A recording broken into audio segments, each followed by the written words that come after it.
Assalamualaikum warahmatullahi wabarakatuh.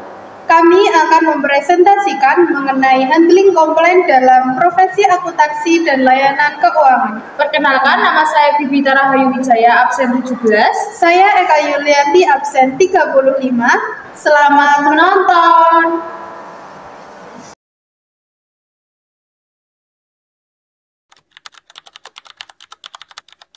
Langkah pertama yang dilakukan oleh staf adalah melakukan pengecekan terhadap bukti transaksi atau bukti transfer. Langkah-langkah yang dilakukan berupa pengecekan pada bulan dan tanggal transaksi, pengecekan terhadap status transfer apakah sudah masuk ke rekening tujuan, dan yang terakhir, jika perlu, melakukan pengecekan pada tim operasional mengenai transfer tersebut.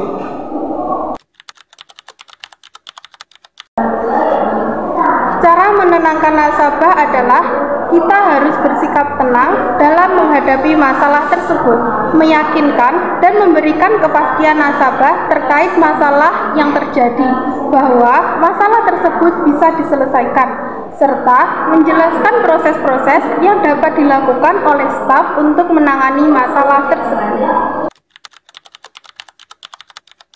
Solusi jangka panjang yang dapat diberikan yaitu: 1. Meningkatkan pada sistem perbankan agar transaksi yang tertunda atau gagal dapat segera dideteksi. Yang kedua, melakukan pelatihan kepada staf supaya lebih tanggap akan keluhan yang disampaikan oleh nasabah. Yang ketiga, menerapkan notifikasi pada email nasabah untuk menginformasikan kepada nasabah terkait transaksi yang dilakukannya. Dan yang terakhir, melakukan pengecekan setiap bulan atau setiap minggu pada sistem perbankan agar mencegah terjadinya kesalahan teknis.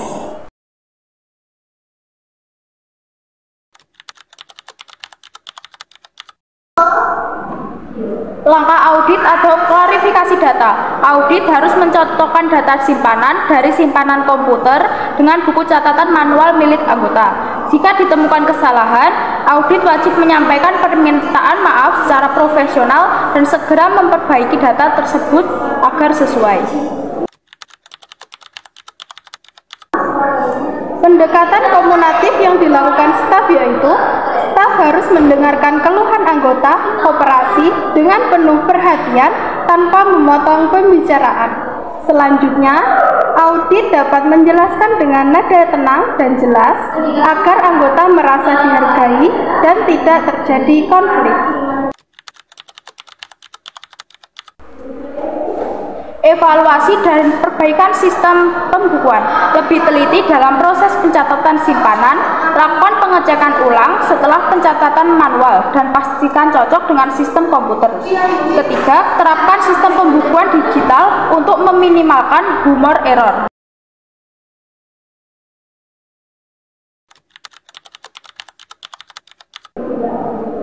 Evaluasi sistem pengelolaan utang perusahaan yaitu yang perlu dievaluasi adalah melakukan pengecekan pada pencatatan dan penjadwalan pembayaran utang dan kecepatan proses verifikasi.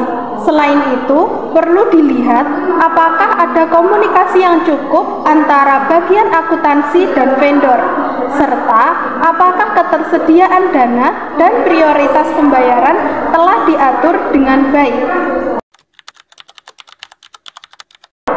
Menanggapi vendor secara profesional. Vendor perlu ditanggapi dengan sikap profesional dan menghargai kerjasama yang terjalin.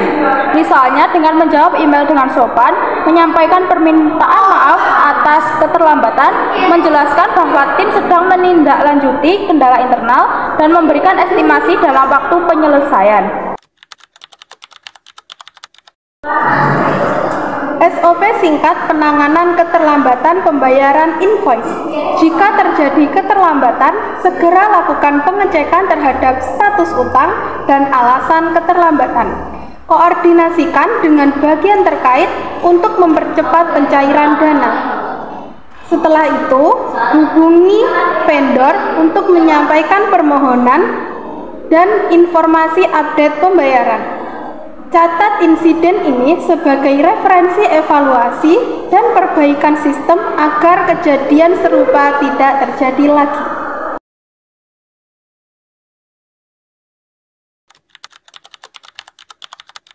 Meskipun pelanggan datang dalam keadaan emosi yang tinggi, langkah pertama yang harus dilakukan oleh petugas front office adalah menyambut pelanggan dengan empati dan sikap tenang. Kita harus mendengarkan keluhan pelanggan tanpa menyela pembicaraan agar pelanggan merasa dihargai. Selanjutnya, kita mencatat semua informasi penting seperti nomor resi, tanggal pengiriman, dan tujuan. Setelah itu, berikan penjelasan tentang proses pengecekan dan estimasi waktu penyelesaian. Dengan begitu, pelanggan tahu bahwa keluhan ditangani dengan profesional. Teknik komunikasi asertif dalam situasi ini digunakan nada bicara yang tenang, sopan, dan jelas. Hindari menyalahkan pihak manapun dan fokuslah pada solusi, bukan pembelaan diri. Contoh kalimat asertif yang bisa digunakan adalah, "Saya mengerti Bapak atau Ibu kecewa dan kami mohon maaf atas ketidaknyamanannya.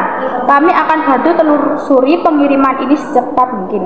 Kalimat ini menunjukkan empati, tanggung jawab, dan kesediaan untuk membantu, yang penting dalam menjaga kepercayaan pelanggan. Contoh format rancangan laporan penanganan keluhan. Yang pertama yaitu tanggal terjadi keluhan. Yang kedua yaitu nama pelanggan. Yang ketiga yaitu nomor resi. Yang keempat yaitu jenis keluhan, misalnya keterlambatan pengiriman dokumen. Yang kelima yaitu kronologi singkat, misalnya tanggal pengiriman, estimasi sampai, waktu keluhan yang disampaikan. Lalu yang keenam yaitu tindakan tanggap awal, misalnya klarifikasi status pengiriman, koordinasi dengan bagian logistik, dan informasi awal disampaikan ke pelanggan. Yang ketujuh yaitu penyelesaian. Contoh, kiriman dikirim ulang atau diberikan kompensasi atau penjelasan penyebab keterlambatan. Yang kedelapan yaitu tindak lanjut atau evaluasi SOP dan peningkatan sistem tracking. Yang kesembilan yaitu nama petugas front office, dan yang terakhir yaitu disetujui oleh atasan atau supervisor.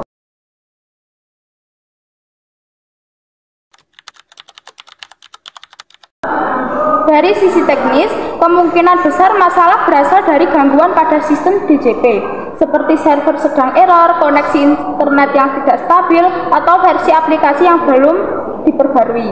Sementara dari sisi non-teknis, permasalahan bisa muncul karena kurangnya pemahaman wajib pajak terhadap penggunaan aplikasi, serta minimnya panduan yang mudah diakses.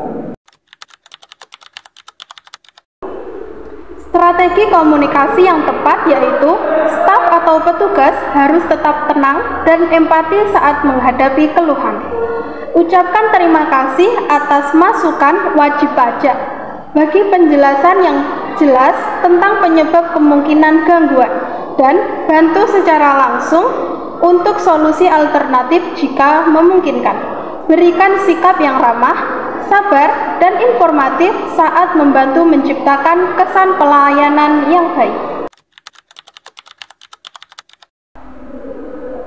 KPP Pratama dapat menyediakan fitur pelaporan gangguan melalui aplikasi DJP online atau tautan QR code di kantor yang mengarah ke formulir digital.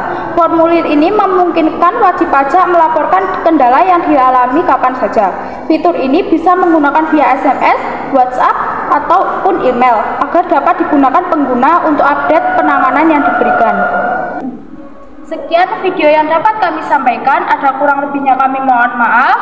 Wassalamualaikum warahmatullahi wabarakatuh.